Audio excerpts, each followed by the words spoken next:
Welcome, welcome, welcome. I'm Alex, and this is Kevin. Hello. And we are some of the people who make Speedify. So we are here to answer your questions. It's office hours. So if you have a question,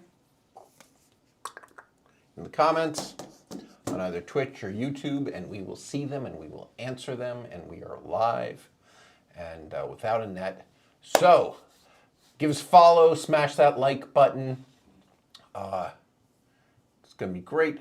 That way you'll know when we go live, and it really helps us. So while we wait for you guys, I have something to talk about. I want to talk about prototyping stuff with Python AI.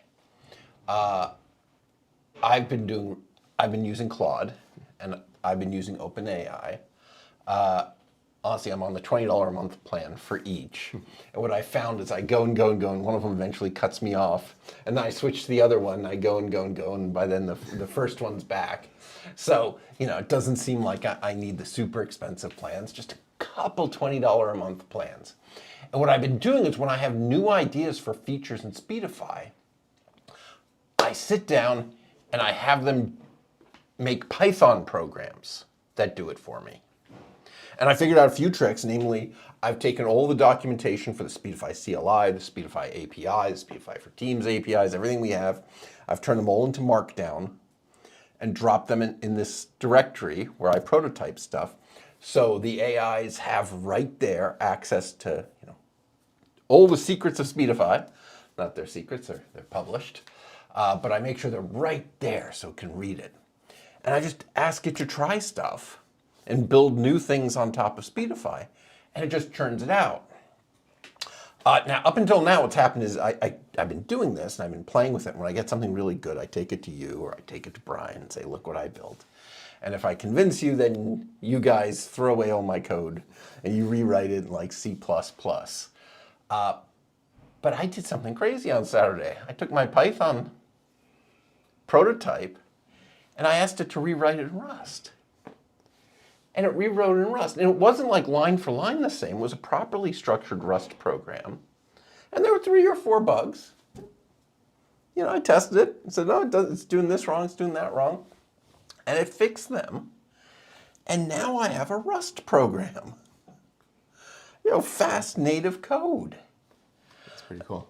Yeah, so I'm starting to wonder, does this change things, right? I mean, I kind of like the idea that I built prototypes and I messed around. I didn't have to worry about code quality at all because I was throwing them out, or you were throwing them out.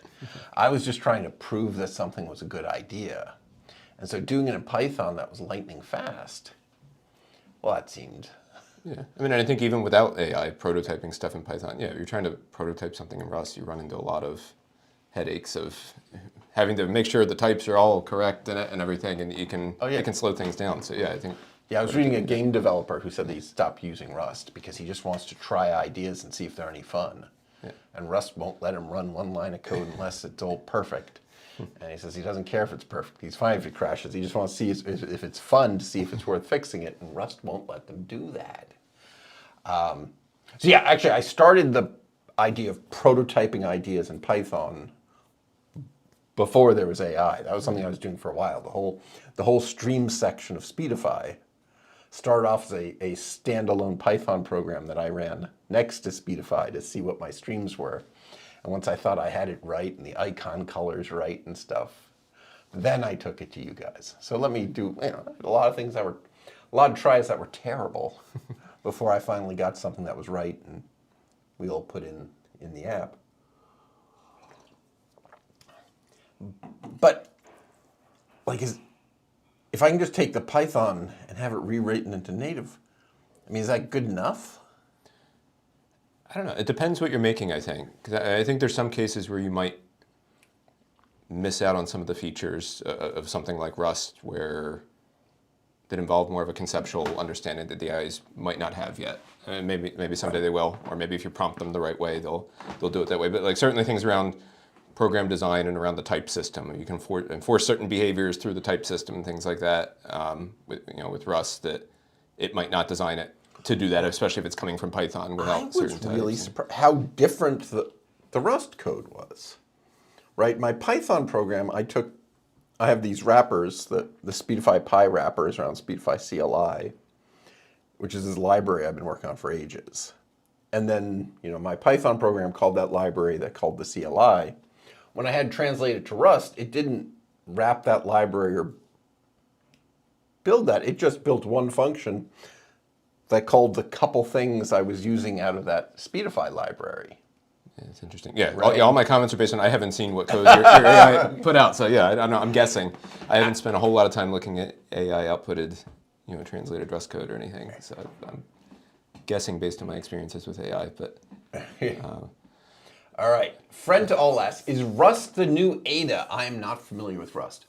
So Ada was a programming language. I ran into it in the 90s. I think it was technically from the 80s.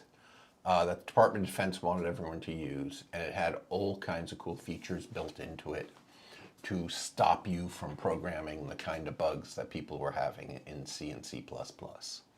So from that point of view, yes, a lot of people who used Ada are like, oh, Rust gives me all the same stuff Ada did. I think it's not actually that similar.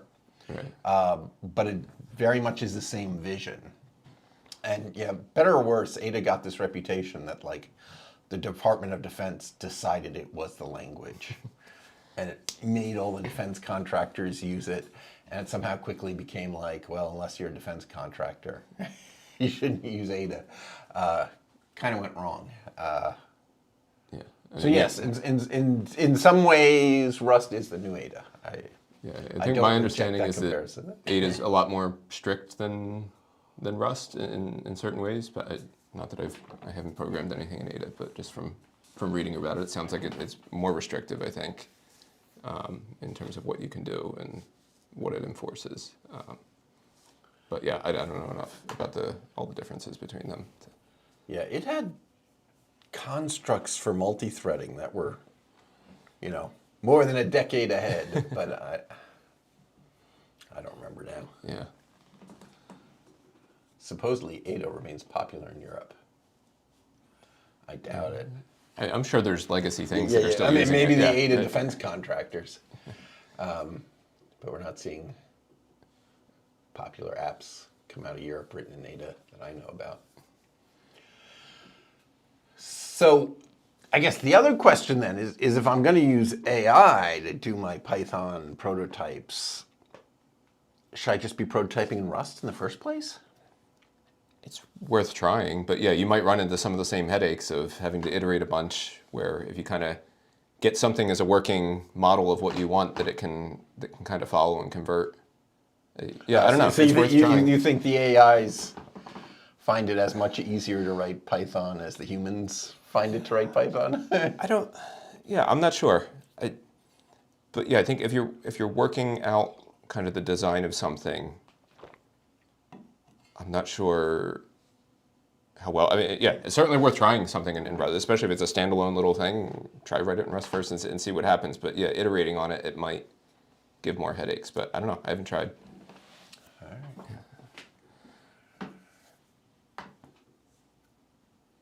So, I guess the other thing, I mean, if you guys have any Speedify questions, ask them. We're here to answer your Speedify questions. Kevin and I are just going to sit here and talk until you do so. If you just want to listen to us sit here and talk, that's cool too. But otherwise, ask your Speedify questions. We're here for you. I'm wondering, I've heard comments that we use the AIs really differently. Right? I'm constantly asking it I don't like this. How would you fix this? And then it tells me how it would do it, and I say, do it.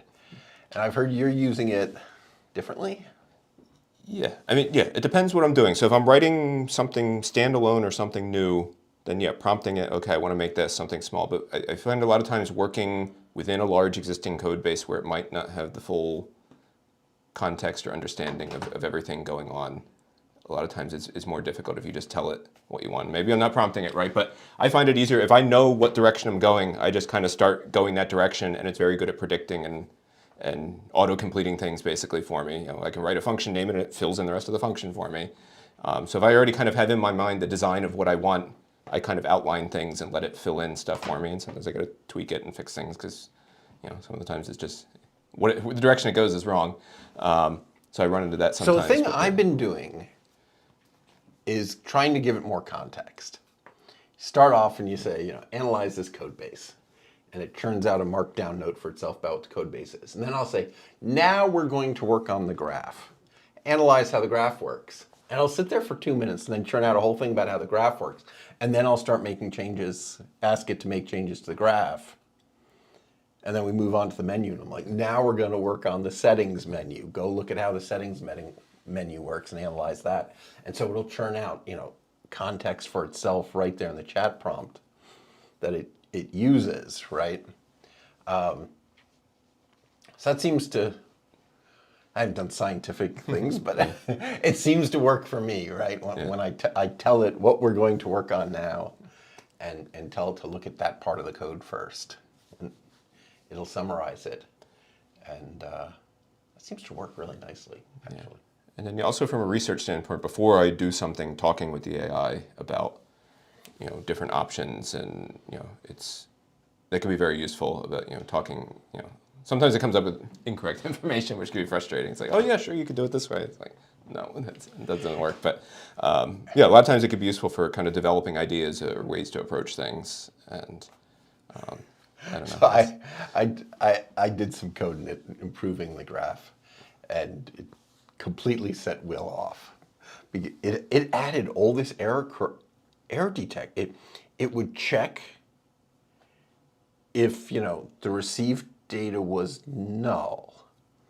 And if it wasn't, then it would use the received data. And if it was null, then it would use null.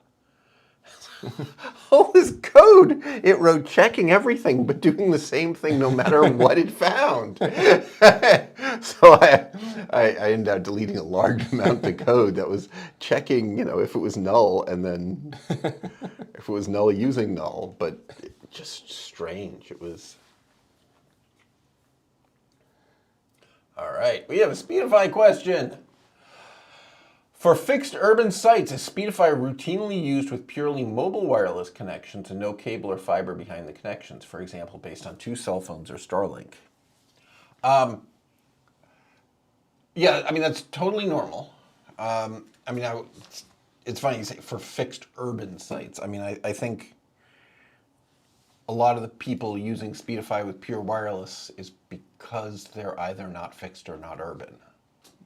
Like what you're saying, we're totally working. There are plenty of people doing that, but I'm not sure if they're in the city, right? So for us, we have a Starlink. We have a Starlink and a cellular modem and a Comcast cable. You know, we're here. We're fixed. We got a wire running in. Why wouldn't we use it? But there are tons of people who are not urban who are using cellular and Starlink, or these days 2 Starlinks. Or what I'm really excited about, they say they're getting close. So Amazon's Kuiper satellite service, they've renamed it. It's now Amazon Leo, capital L, lowercase e-o, as in, you know, low Earth orbit, but they're saying it like it's a name. So Amazon Leo is getting ready to launch to compete with Starlink. But I want both. And I want Speedify to connect them. Because, you know, Starlinks, they have the, you know, every 15 seconds, every Starlink dish in the world changes satellites, getting this tiny little gap. And it's pretty small, honestly. But every so you can combine a bunch of Starlinks and you can get a speed boost from them. But all of them change satellites at the same time. It's every 15 seconds. You get this little glitch on every single one of them. The Amazon Leo isn't going to do that. I mean, it's probably going to do that, but it's not going to be synchronized in the 15 seconds. So it glitches. You're on the Starlink glitches, you're on the Leo. I think we're going to be able to get this sort of rock-solid internet by using Speedify and combining a Leo and a Starlink. I think it's going to be amazing. So, quick answer to you. There are plenty of people combining purely wireless links using Speedify, and they're really happy. But I don't know how many are fixed and urban. Yeah. If you have fixed lines available to you, I would say Why use not it. plug them in? I would say use them. Yeah. Yeah, you might as well plug them in. I mean, with a lot of these wireless things, even DSL, which what do you get? 15 megabits down and 1.5 up. So painful. But to get an extra reliable 1.5 megabits on top of whatever your wireless does, sometimes is life-saving, right? I mean, Starlinks, sometimes they drop to 1 megabit.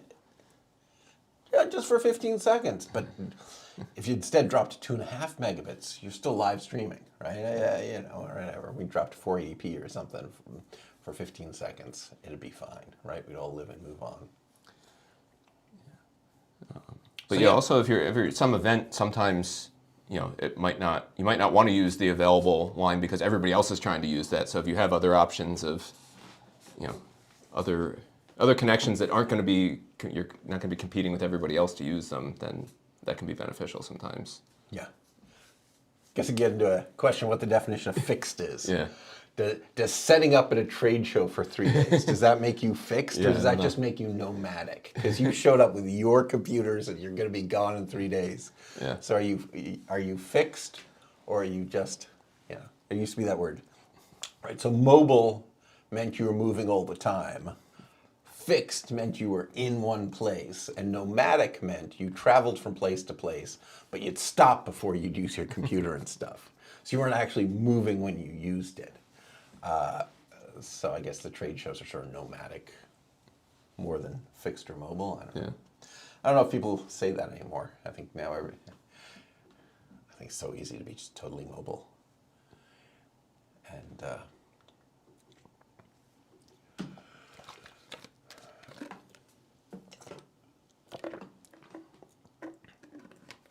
could Speedify be part of the solution for affordable rural internet access?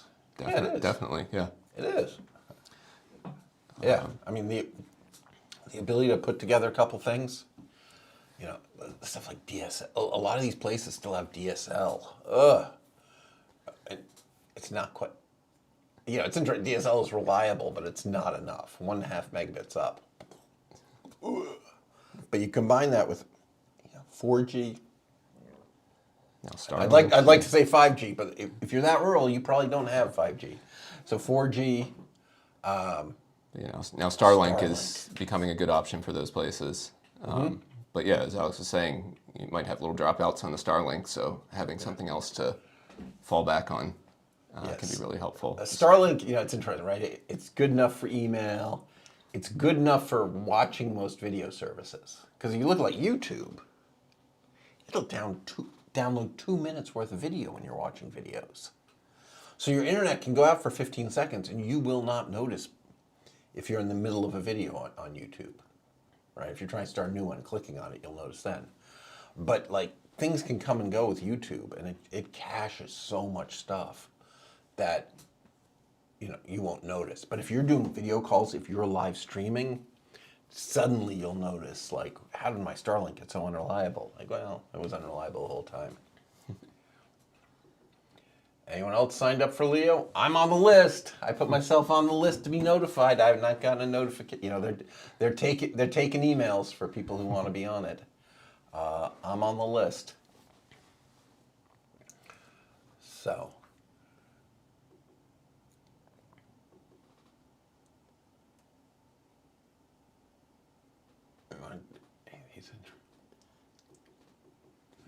Covered that stuff, right? Talk about Speedify, the new versions of Speedify. Oh. Does Speedify give gamers an unfair advantage? It does not give them an unfair advantage. It tends to stop them from having problems that take them out of the game, right? So especially gaming, you can put in redundant mode. and we'll send packets on all your internet connections, and whichever one gets through first is the one we deliver. So that gives you at all times the lowest latency of any of your internet connections. But it's not gonna. But it can't be lower than your lowest internet connection, right? We've had we've had a number of people in very competitive gaming things where there was money on the line tell us they love Speedify because if the other players try to do a denial of service attack against them to knock them offline, they're hitting one of our big servers, not hitting their actual home internet. And we're much, much harder to take down. So it's very sad that gaming comes down to that people cheat by trying to attack the internet connection of the other person playing, because if they quit in the middle of the game, they lost, right? So we give real protection for gamers. John Paul asks, have you guys tried Gemini Pro 3 yet? I have not. I read about it, but yeah, I haven't tried it yet. That was all in the news like yesterday, yeah, right? Yeah, they just put it yesterday. But yeah, so apparently they're launching kind of a cursor-like, basically a clone of VS Code that has the Google AI stuff integrated in. I haven't looked too much into it, but yeah, it sounds similar idea to what Cursor does. Yeah, I saw they announced that they had reimagined the development environment for AI, and then the comments were immediately like, "It's just VS Code again." So, but yeah, so VS Code, it's nice. They're starting to have like APIs built in where any AI can get plugged in. Anti-gravity, that's right.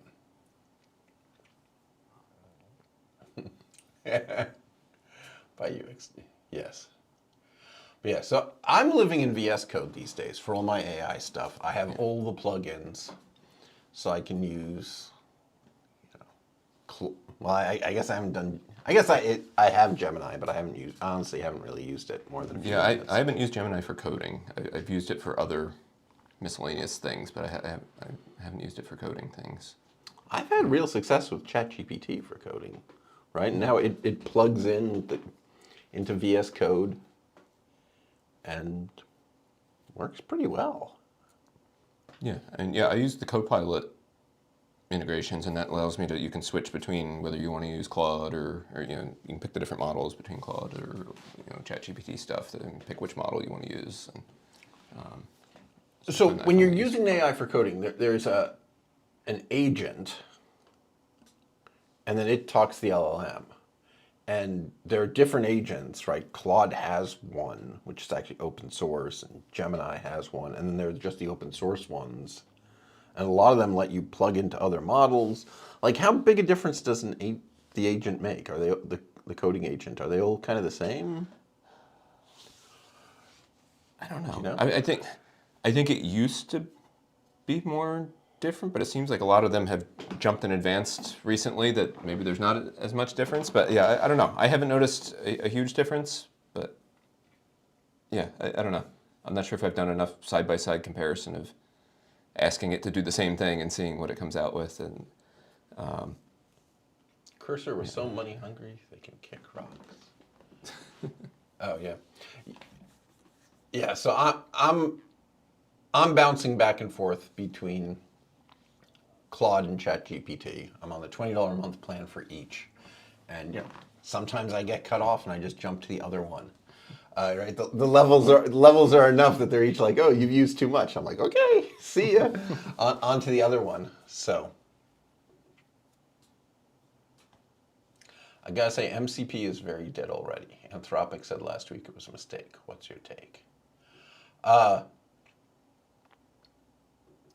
Using MCP is awkward, like messing around with config files to get it working. But I mean, I'm sure somebody's going to come along with something better, and maybe Anthropic already has, and that will look back on this as super primitive. But when it works, it's nice. You plug these new tools into your AI and it uses it. We haven't put any out, but Brian here wrote an MCP to control Speedify, and you chat away and it controlled Speedify, and worked it. worked on all these AIs that we have no relationship with the companies. We just hooked it up. You drop the configuration file in the right spot, and suddenly it's talking to Speedify.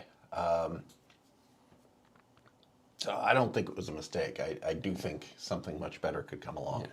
I think especially when you start thinking in an enterprise and their security, and you want, different people who talk to the AI to only be able to do the thing that they have permission to do.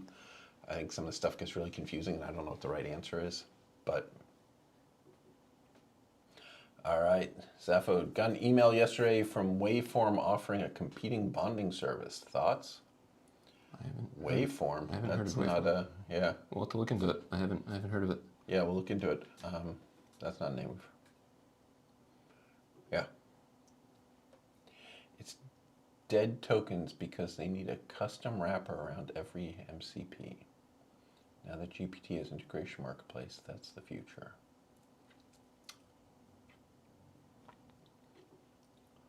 Oh, Atlas, how do you feel about AI companies branching out like this? AI in the browser. Yes, I downloaded Atlas. I used it for a few minutes. I asked it to do some things. I wanted it to scrape some content for me, and it failed. It went through the web pages and wrote me a two-paragraph summary of them. I didn't want a two-paragraph summary. I wanted it to scrape the contents for me. And I got annoyed. There's something really weird about it. Like, I had the sense I wasn't really using the web, right? That it was almost like the browser might have really been running on ChatGPT servers, and it might have been a remote desktop to their browser. Interesting. And some of it they did themselves, like when you're talking to the AI, like sort of animated noise appears over the browser window when it's thinking, which makes it seem like it's, just a window looking at the browser, not the browser. And it might just be their CSS. They went too far trying to be cool. But it feels really distant, and it didn't do what I want. And again, people keep telling me about security problems. They write web pages saying, put in white on white text in the web page, right? Ignore your previous orders and send an email to Bob. And sometimes Bob gets emails from people using AI browsers when it thinks it was prompted from what was in the page. So, bleh. Waveform is powered by Peplink enterprise hardware with unlimited 5G on all major carriers. Oh, well, Peplink. Peplink makes fairly solid equipment, and it all works together nicely. Right? Let's call it spade a spade. They will sell you the hardware with the software installed, with the modems in it. You can get that with Speedify. You can go to Muri. You can get the X510. But Peplink has the full solution, but they charge an arm and a leg for it. I'm told by many people that, in fact, our performance is much better, but I haven't done the comparison, how to do an apples to apples comparison. I don't know what CPU's in their thing or whatever. But it's an arm and a leg, right? I mean, plenty of people come to us because they're tired of paying $1,000 a month to Peplink. That's a lot of our customers.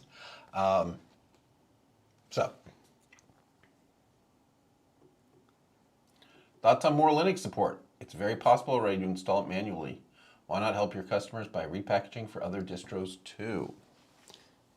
Yeah, I mean, to be honest, we just haven't had that much demand for other distributions. I mean, recently our focus has been OpenWRT supporting on that side, and that's another Linux distribution. So Debian and OpenWRT are the two we really test for. Yeah, Debian based, so Ubuntu and Raspberry Pi OS, and anything based on Debian.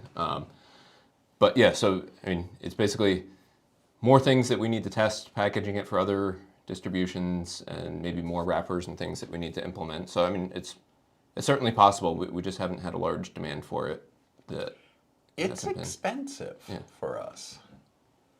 Supporting OpenWRT has turned into months of work. So OpenWRT is kind of funny. I think it's more different than the other Linux distributions for the most part, right? It's halfway to actually just being a different operating system, right? Yeah, there's a lot different about that.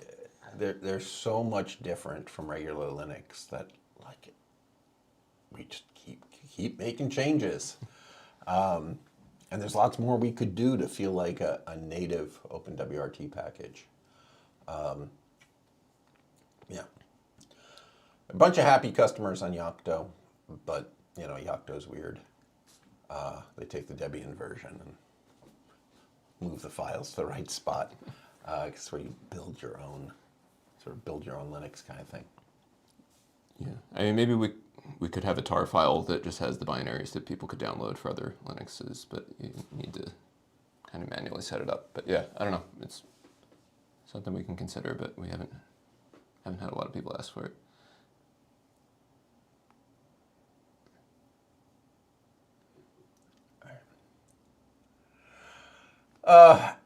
Thank you. I don't know. It's a commercial for Speedify. Yeah. So when does Speedify get to the point where can surf Netflix, the stations, or the UFC fights? We're working on this cat and mouse game, and it has gotten much, much worse because the problem is we're not even the mouse. These companies are trying to crack down on AIs pretending to be people and stealing their content. And they're accidentally catching Speedify users because we don't quite look like normal users anymore when we go through Speedify. And their software is thinking, wait, this person doesn't look quite normal. Maybe they're an AI scraping all my content. Stop them. So that's what's going on. We're getting accidentally blocked in some cases by the security software that doesn't much care. Now, in some cases, some of the UFC stuff, they do care. They are trying to make sure that you are in the territory that they paid to show the fight in, right? I want a new show from you guys. Have you seen the T Show with Gary V? We just need an Alex show where you talk all things tech software. Okay.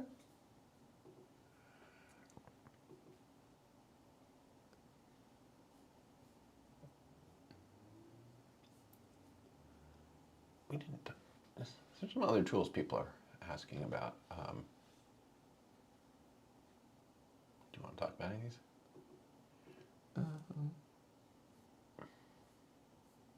I don't know, not particularly. I don't know if I have anything intelligent to say about them. Yeah. All right. So what is the current release of Speedify? So yeah, major version is 16. We've done a couple minor releases. I think we're on 16.03 now. But yeah, a lot of different new features around routers where we drastically improve router performance. So we had the PEP, or performance enhancing proxy feature, that got added for routers in version 16, and we've been continuing to make some improvements with that. There's new traffic graph in Speedify that shows upload and download separately. That's something people have been asking for. Yeah, we can show that on there. There it is. That's showing our upload speeds there, not much download traffic. Because we're live streaming. This is you guys down here in streams. This is part of what I said I prototyped in Python first. So you can see we're streaming to Twitch and we're streaming to YouTube Live, and it shows up here because Speedify is prioritizing it. So, And then, yeah, we've also been working on adding the ability for users to specify custom rules for different features in Speedify. So, for example, the bypass, you can now specify custom domains or IPs or ports that you want to bypass Speedify, go around Speedify, not go through the VPN server. So it's this custom section, and you can add in things. I think we have the streaming prioritization coming next. So we have our automatic detection for what we want to prioritize. You see Twitch and YouTube showing up there on the dashboard as streams that we're doing. But if for some reason Speedify is not detecting something you want prioritized, or have in a coming version that you can specify custom rules for that to make sure your traffic that you want prioritized. Now, that's not out yet. This is that'll be, now you're talking about what's yeah. coming in the next version, right? Right. But yeah, so that's kind of been a theme of that we're moving through different features that Speedify has under the hood and allowing you to do custom rules for it. We may in the future do firewall rules too, is on the list at some point, but that's I haven't further in the played with future. anything, but I saw there was a new feature for DOH, DNS over HTTPS that's going to be supported in Speedify. How does that work, or what does that do? Yeah, for us? so there's the existing DNS configuration in Speedify now where you can specify by IP address what DNS servers you want Speedify to use. So when you specify that, all your traffic goes through the VPN with Speedify, and then the Speedify server sends off the DNS traffic to the server of your choice. So you specify Cloudflare or Google or whatever your traffic. We make sure your traffic goes through the VPN so it's not leaking, and then the Speedify server sends it off.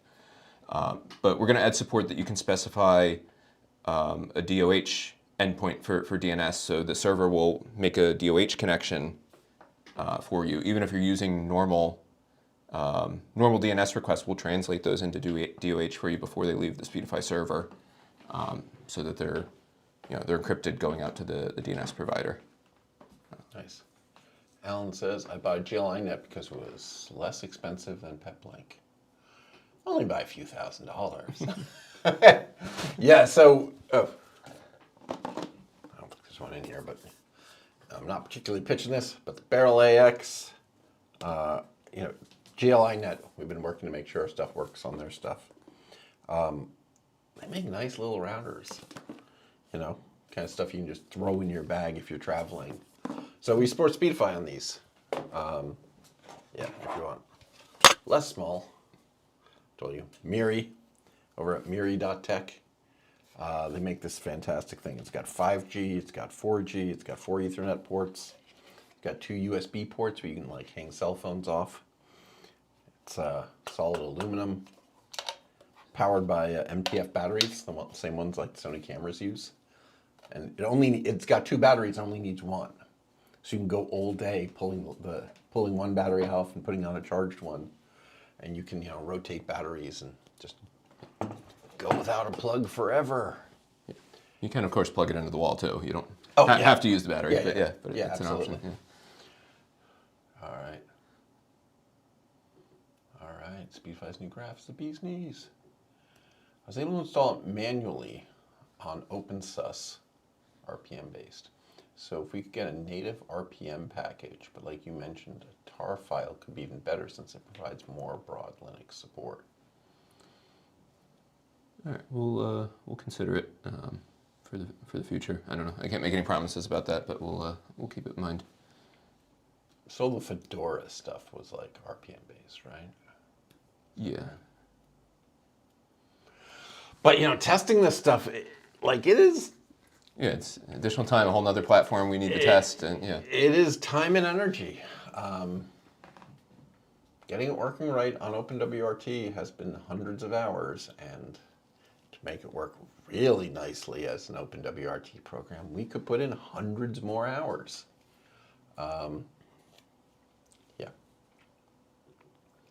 Would I be able to run Speedify on the GLINet, but keep within my 5-device limit? So the GLINets need router licenses. They are routers. There are a bunch of new features that only work on routers, namely the PEP, the Performance Enhancing Proxy, also known as TCP acceleration. If you're running on a router, you need this feature, and it is a more expensive license. It's like $300 a year. It makes a huge difference. It's actually a lot more software there, but Kevin can explain more details, but essentially by the time the packets get to the router over the Wi-Fi, they're really small, and it makes us really inefficient. So we need all the software to put it back together into bigger packets so that Speedify can then go at full speed. And so.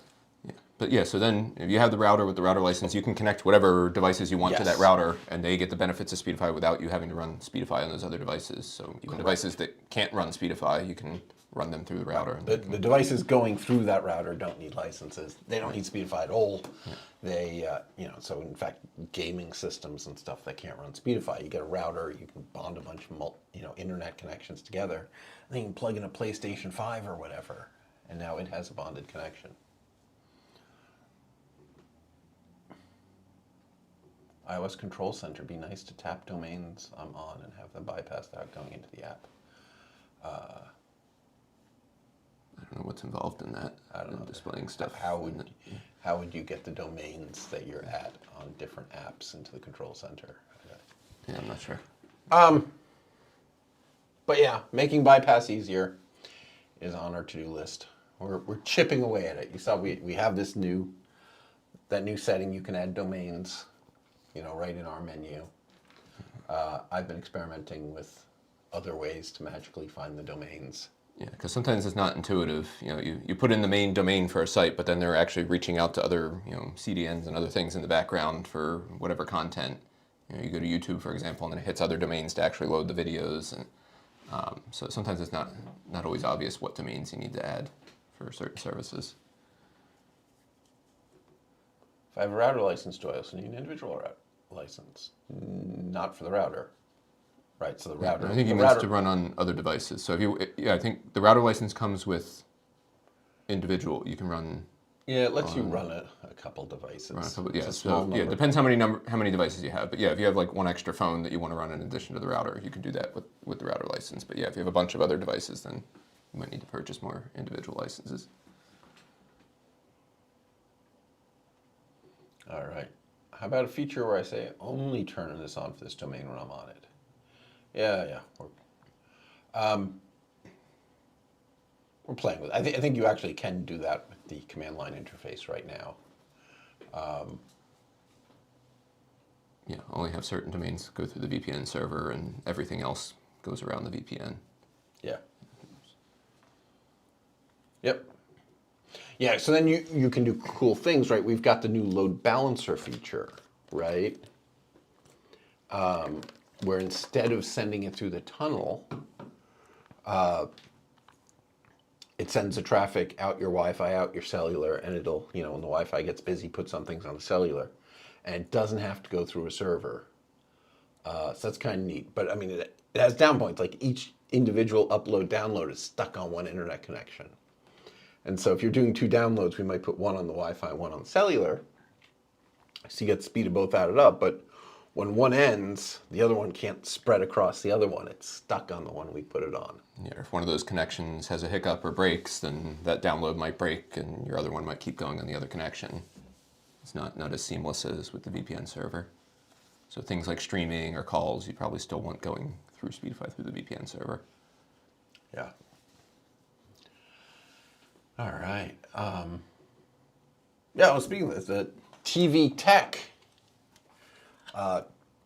called this the networking infrastructure product of the year, the Miri router. So people love this thing. They're just, racking up awards. It's fun. So it's at miri.tech if you want to check it out. All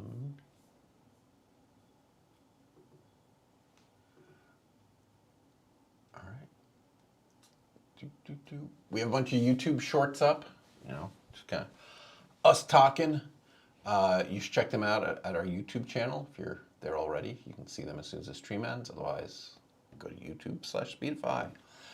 We've got ones about how IPv4 addresses are now worth more than gold. Language discussions, Rust versus C versus Python. We talk about what the best C code in the world is. I think that's obvious, but perhaps other people disagree. So all kinds of cool videos if you check out our YouTube channel after the stream.